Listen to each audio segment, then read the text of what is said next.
तो hello friends, welcome back to my channel miss Rajpatani blogs. तो आज हम लोग कवर करने वाले हैं दैनिक भास्कर का 20 नवंबर 2022 का न्यूज़ एनालिसिस। तो चलिए वीडियो को स्टार्ट करते हैं एक सुविचार के साथ, जो कि है जब आपको बेहतर अवसर मिले तो सदुपयोग कर सर्वश्रेष्ठ काम ही करें। यानी आपके पास अगर कभी भी फ्री टाइम रहता है तो आप उस फ्री टाइम को सही जगह में सही चीज़ के लिए उपयोग करें, क्योंकि वही सही समय को यूज़ करना आपके लिए बेनिफिशियल आगे चलकर हो सकता है।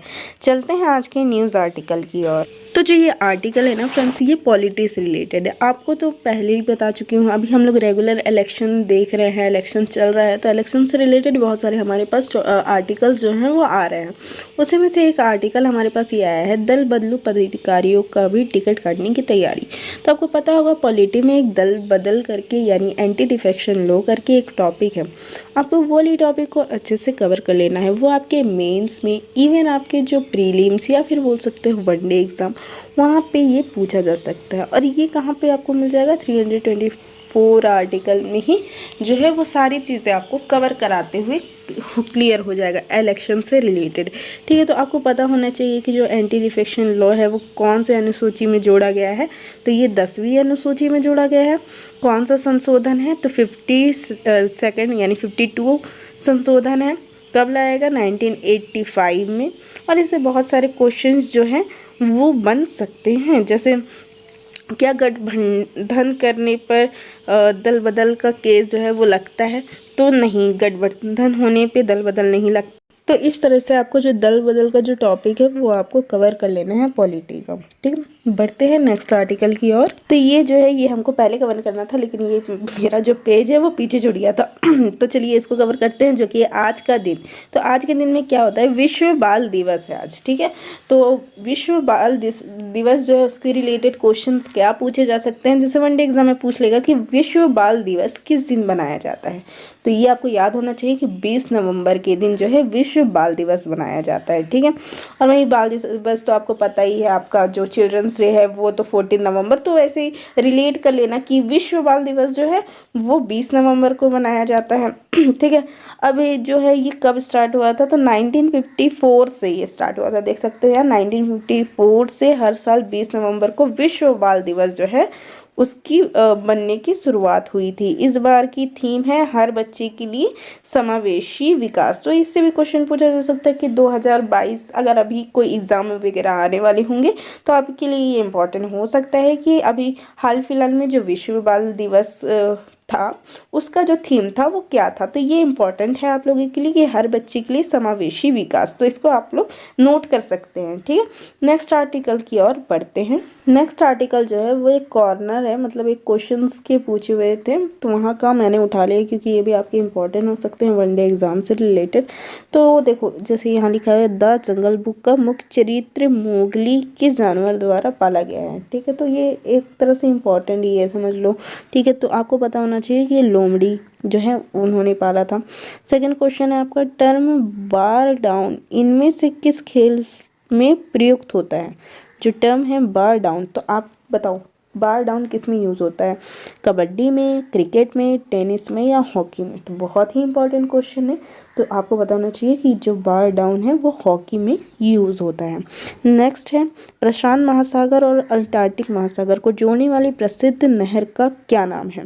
बहुत ही इंपॉर्टेंट क्वेश्चन है। प्रशांत महासागर और अंटार्कटिक महासागर को जोड़ने वाली प्रसिद्ध नहर जो है वो है आपकी पनामा नहर। ठीक है, तो याद रखना होगा आपको पनामा नहर। यहीं से एक और क्वेश्चन आपको बता देती हूँ कि जितने भी आपके क्वेश्चंस हैं उनके नाम और महासागर हैं जितने भी, मतलब उनके नाम जो है याद होने चाहिए। ठीक है, नेक्स्ट है, कौन बनेगा करोड़पति सीजन 3 के होस्ट इनमें से कौन थे। वैसे तो ये इम्पोर्टेंट नहीं है, बट फिर भी आपको बताना चाहिए कि इसके जो होस्ट थे वो शाहरुख खान थे। अब बहुत इंपॉर्टेंट क्वेश्चन आ चुका है, महात्मा गांधी को राष्ट्रपति सबसे पहले किसने कहा था। वनडे एग्जाम में पूछा जा सकता है, तो आपको पता होना चाहिए कि महात्मा गांधी को राष्ट्रपति सबसे पहले सुभाष चंद्र बोस जी ने कहा था। ठीक है, तो ये जो है इम्पोर्टेंट आपके क्वेश्चंस बन सकते हैं वनडे एग्जाम में। बढ़ते हैं नेक्स्ट आर्टिकल की ओर। ये आर्टिकल जो है ये भी बहुत आपके इम्पॉर्टेंट है, आपके प्रीलिम्स से इसमें से क्वेश्चन बन सकते हैं, इवन आपके जो वनडे एग्ज़ाम है उसमें से आपके क्वेश्चन बन सकते हैं, चाहे आप छत्तीसगढ़ से बिलोंग करते हो या आप छत्तीसगढ़ के बाहर से बिलोंग करते हो, सारे एग्ज़ाम में इंपॉर्टेंट हो सकता है। क्या है, देश के 39 स्कूल को स्वच्छ विद्यालय पुरस्कार सबसे ज़्यादा 10 गुजरात के। ठीक है, तो आपको पता होना चाहिए जो स्वच्छ विद्यालय पुरस्कार है वो टोटल 39 स्कूल्स को मिले हैं। ठीक है, देश में कितने स्कूल, तो यहाँ से क्वेश्चन पहला बन जा रहा है आपका।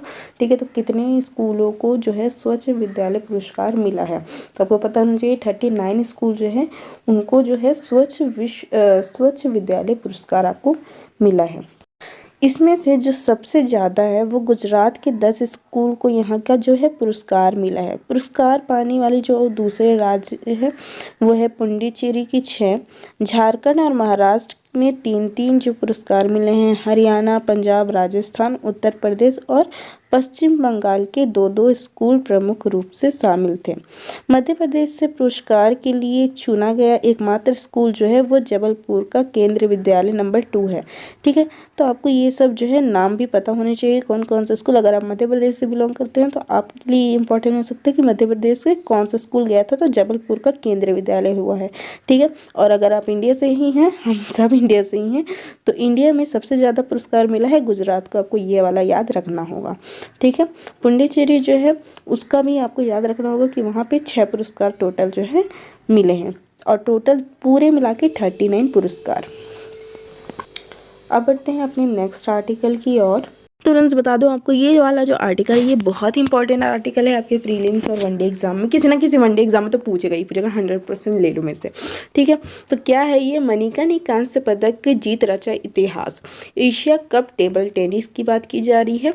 आपको पता होना चाहिए कि जो भारत की मनिका बन्ना है, ठीक है, नाम याद कर लो, मनिका बन्ना ने जो है ऐतिहासिक प्रदर्शन करते हुए Asia cup table tennis tournament में कांस्य पदक जीता है। कौन सा पदक जीता है, तो कांस्य पदक जीता है। तो हमारे 2 क्वेश्चंस यहीं से बन गए हैं।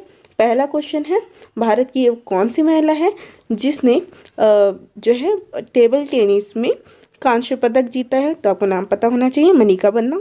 दूसरा क्वेश्चन यहाँ से पूछा जा सकता कि मनिका बन्ना ने कौन सा पदक जीता है या फिर किस में जीता है। तो ये 2-3 क्वेश्चंस हो गए आपके, टेबल टेनिस टूर्नामेंट में जीता है और एक है आपका कांस्य पदक जीता है। ठीक है, आगे बढ़ते हैं, जो कि है एशिया कप में कोई भी पदक जीतने वाली मनिका पहली भारतीय खिलाड़ी बनी। तो देखो यहाँ से भी एक क्वेश्चन बन जा रहा है कि जो आपकी पहली भारतीय खिलाड़ी कौन है जो एशिया कप में पदक जीती है। तो ये बहुत ही इम्पोर्टेंट है आपके लिए आर्टिकल, तो आप इस आर्टिकल को कवर कर सकते हैं।